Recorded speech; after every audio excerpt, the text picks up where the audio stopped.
Hey everyone, welcome back. यह है your name की पार्ट नंबर 3। ताकि जो मित्सुआ की बॉडी में होता है, जब वो पहाड़ की ओर साइकिल से जाने लगता है तो अपने दोस्तों के प्लान के साथ चलने के लिए बोलता है।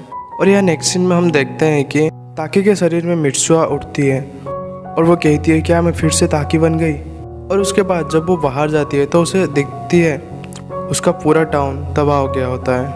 और मित्सुआ खुद को कहती है क्या इसका मतलब मैं इस वक्त तक मर गई हूँ। और इस तरफ ताकि को नज़र आता है कि कैसे मित्सुआ ताकि से मिलने टोक्यो आई थी 3 साल पहले। हमें वो फ्लैश सीन दिखाया जाता है जहाँ मित्सुआ टोक्यो आकर कॉल करती है, लेकिन कॉल कनेक्ट नहीं हो पाता ताकि से। और वो सोच रही होती है कि क्या मैं उसे नाराज़ तो नहीं कर दूँगी ऐसे अचानक चले जाने से, लेकिन क्या पता उसे भी मुझसे मिलकर खुशी हो। लेकिन एक बात तो ज़रूर है, जब हम दोनों एक दूसरे को देखेंगे तो पहचान ही लेंगे कि जिससे मेरा शरीर बदलता है वो तुम ही हो, जो तुम्हारे अंदर रहती है वो मैं ही हूँ। और जब मित्सुआ एक स्टेशन में बैठ रही होती है तो उसे दिखती है ताकि, और वो ताकि के पास दौड़ के जाती है और वो कहती है ताकि ताकि हे ताकि, क्या मुझे पहचाना? क्या तुम मुझे भूल गए? लेकिन ताकि कहता है कौन हो तुम? क्योंकि यार 3 साल पहले जब मित्सुआ ताकि से मिली थी उस टाइम में ताकि मित्सुआ से शरीर नहीं बदलता था, इसीलिए ताकि मित्सुआ को नहीं जानता होता है। नेक्स्ट सीन में हम देखते हैं कि मित्सुआ जो ताकि के शरीर में होती है उसे महसूस होती है कि ताकि आसपास है। और ताकि वो पहाड़ के पास पहुंचकर मित्सुआ को बुलाता है। और जब मित्सुआ को आवाज़ आती है तो वो कहती है तुम यहीं आसपास हो ना, लेकिन मैं तुम्हें नहीं देख सकती। तब सूरज ढलता है और सायंकाल आता है, जिसकी वजह से वो दोनों एक दूसरे को देख पाते हैं और खुशी से रोने लगते हैं। ताकि कहता है ये आसान नहीं था, तुम काफ़ी दूर चली गई थी। और वो कहता है कि वो कुचिका मिसाकी को पी लिया, और इससे मित्सुआ एम्बेरस हो जाती है।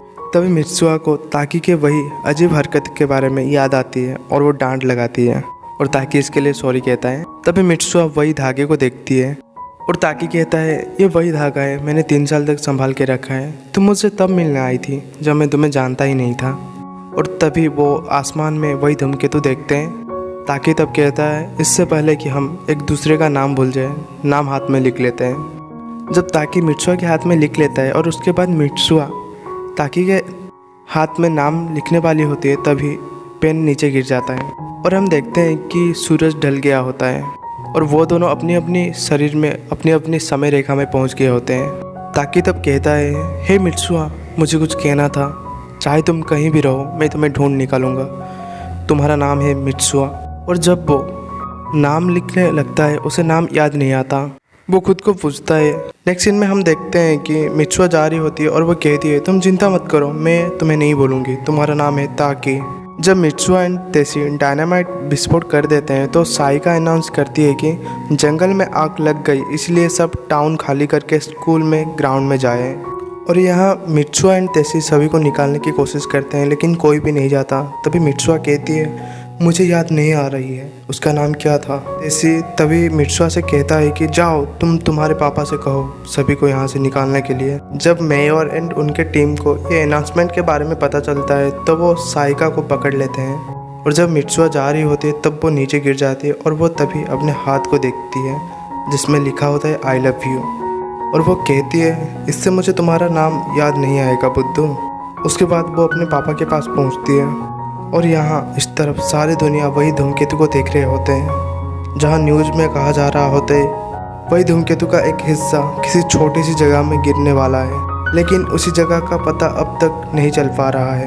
तभी हमें ताकि दिखाया जाता है जो अपने टाइम जोन में ये नज़ारा देख रहा होता है और उसके बाद वो धूमकेतु का एक हिस्सा गिरता है और इतोमोरी टाउन को तबाह कर देता है। नेक्स्ट सीन में हम देखते हैं कि ताकि उसी पहाड़ में उड़ता है और वो पूछता है मैं यहाँ आखिर कर क्या रहा हूँ। उसका यादें चला गया होता है, फिर भी उसे ऐसा लगता है वो किसी एक शख्स या फिर किसी चीज़ को ढूंढ रहा है।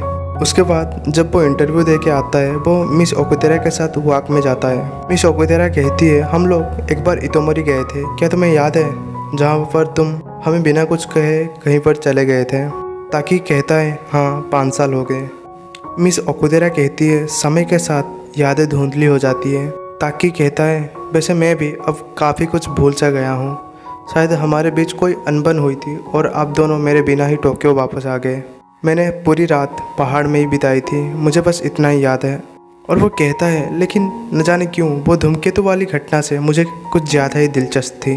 धूमकेतु के एक हिस्से ने आधे टाउन को तबाह कर दिया, लेकिन हैरानी की बात तो ये थी कि सब लोग बच गए। पूरा शहर ही आपातकालीन बचाव में ही लग गया और ऐसी संजोग से काफ़ी सारे अफवाहें भी फैले। उस वक्त जिस चीज़ में खो सा गया था, आज मैं भूल गया हूँ। मैं तो उस शहर में किसी को जानता भी नहीं था। तभी मिस ओकुतेरा कहती है, मैं अभी चलती हूँ, आज के लिए शुक्रिया। और वो जाते वक्त कहती है, हे सुनो ताकि, तुम्हारे हिस्से का खुशी तुम्हें ज़रूर मिलेगा। तो हमेशा की तरह ताकि अपनी उलझन में खो गया था कि वो आखिर ढूंढ क्या रहा है।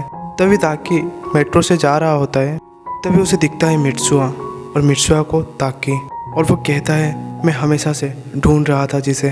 तो उसके बाद वो दोनों स्टेशन में उतरते हैं और भागते हैं एक दूसरे को ढूंढने के लिए, मगर ये मिल नहीं पाते। लेकिन तभी वो दोनों एक जगह में एक दूसरे को देखते हैं और वो दोनों एक दूसरे को बिना कुछ बोले आगे बढ़ने लगते हैं, जैसे हम हमारे क्रश को देख के साइलेंस होके चले जाते हैं उसी तरह। तभी ताकि पूछता है, हे सुनो, हम दोनों पहले भी मिल चुके हैं, क्यों है ना? तभी मित्सुआ पलट कर कहती है, हाँ शायद। और वो दोनों एक दूसरे को पूछते हैं, लेकिन तुम्हारा नाम? 二人の間通り過ぎた風は